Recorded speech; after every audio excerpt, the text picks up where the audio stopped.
장 14절에서 22절입니다. 그런즉 내 사랑하는 자들아 우상 숭배하는 일을 피하라.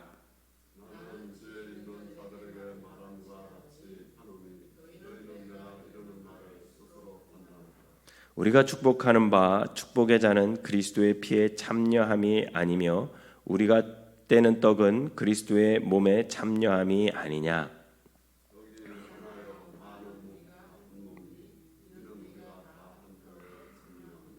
육신을 따라 난 이스라엘을 보라. 제물을 먹는 자들이 제단에 참여한 자들이 아니냐.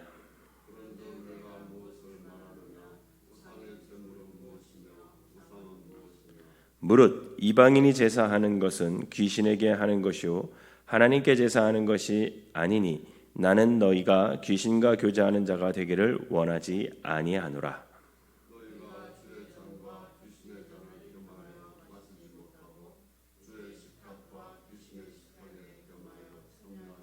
같이 읽겠습니다. 그러면 우리가 주를 노여워하시게 하겠느냐? 우리가 주보다 강한 자냐? 아멘.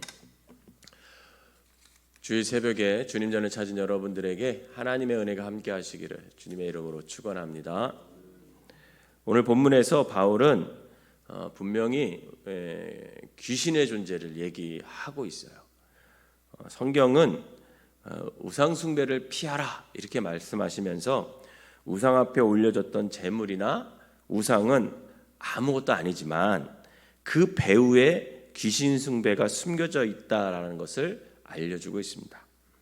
따라서 우리 기독교가 우상 숭배를 금하고 우상의 제물을 피하는 이유는 우상을 숭배하는 행위가 곧 하나님을 저버리고 우상의 주체인 귀신들과 교제하는 것이기 때문에 우상 숭배를 금하고 있습니다.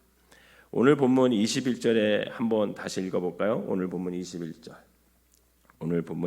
한번 읽어봅시다. 시작.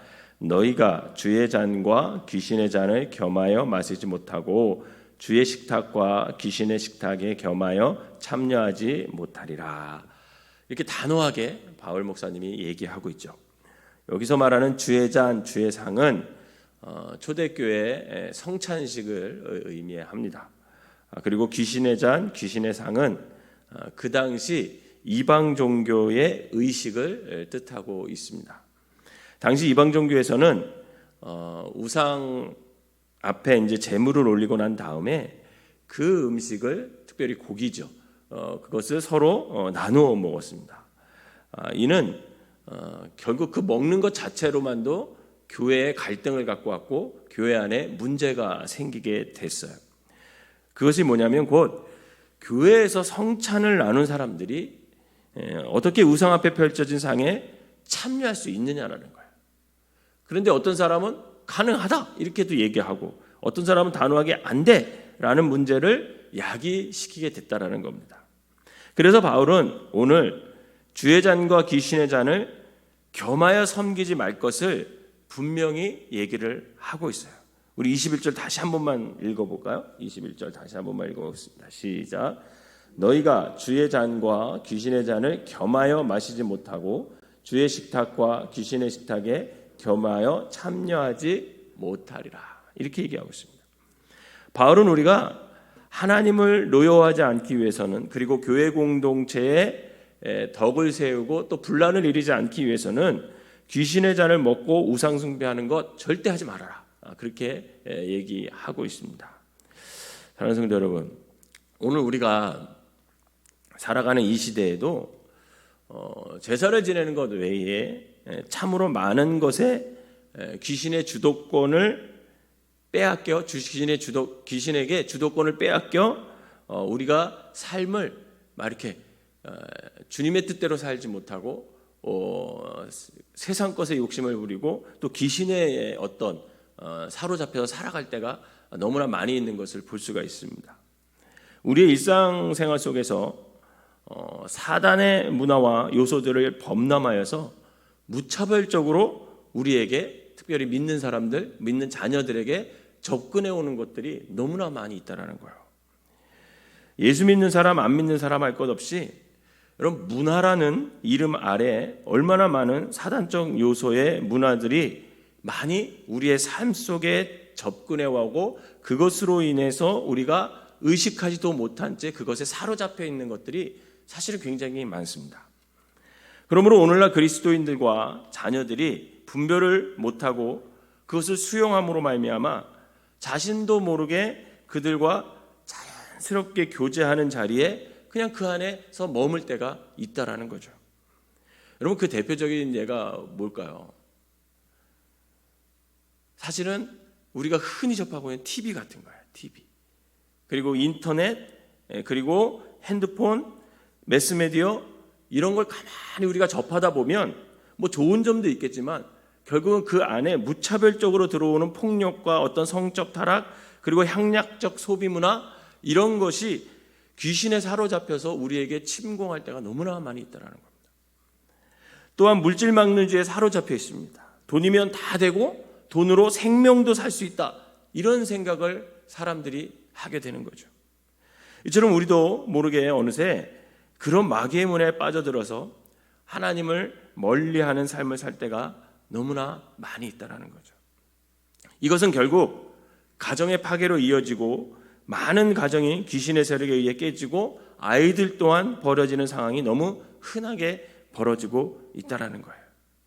그리고 소비 문화에 너무 빠져 있어서 돈으로 무엇이든지 해결하는 물질 만능의 우상에 빠져 살고 있을 때가 너무나 많이 있습니다.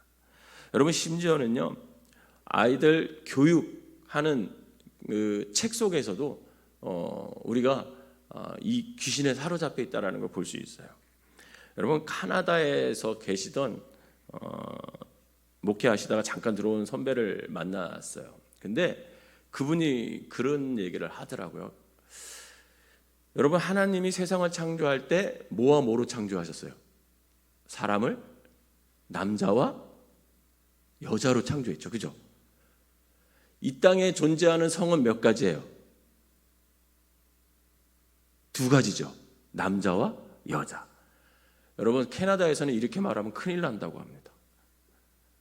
그리고 자기 아이들이 남자고 여자고 너가 남자야 이렇게 가르칠 수 없대요. 남자애한테 남자라고 말할 수 없고 여자애한테 여자라고 이렇게 말할 수 없대요. 왜 그러냐면 남자가 여자가 아닌 또 다른 성이 있다라는 거예요. 여러분들이 알고 있는 뭐 레즈비언, 게이, 그것도 또 하나의 성이라는 거예요. 그래서 그 성을 태어날 때부터 결정하는 게 아니라 자라면서 네 스스로 선택해야 된다요. 그래서 내 부모가 내 아이가 남자인데도 불구하고 너 남자다 이렇게 얘기하잖아요. 그러면 어떤 사람이 그거 고발하잖아요. 그러면 그거 교육법에 걸린대요. 캐나다는 벌써 그렇게 됐대요.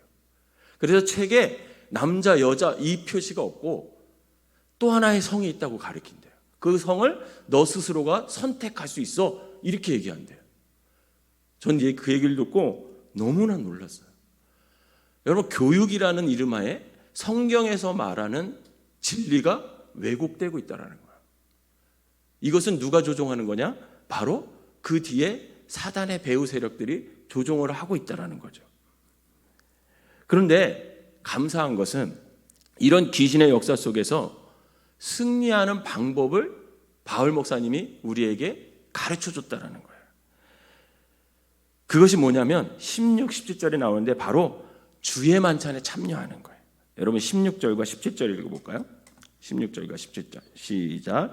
우리가 축복하는 바 축복의 잔은 그리스도의 피에 참여함이 아니며 우리가 떼는 떡은 그리스도의 몸에 참여함이 아니냐. 떡이 하나요 많은 우리가 한 몸이니 이는 우리가 다 한 떡에 참여함이라. 아멘. 사랑하는 성도 여러분, 귀신의 집에 벗어나는 길은 여러분 주님과 함께하면 괜찮다라는 것을 믿으시기를 바랍니다.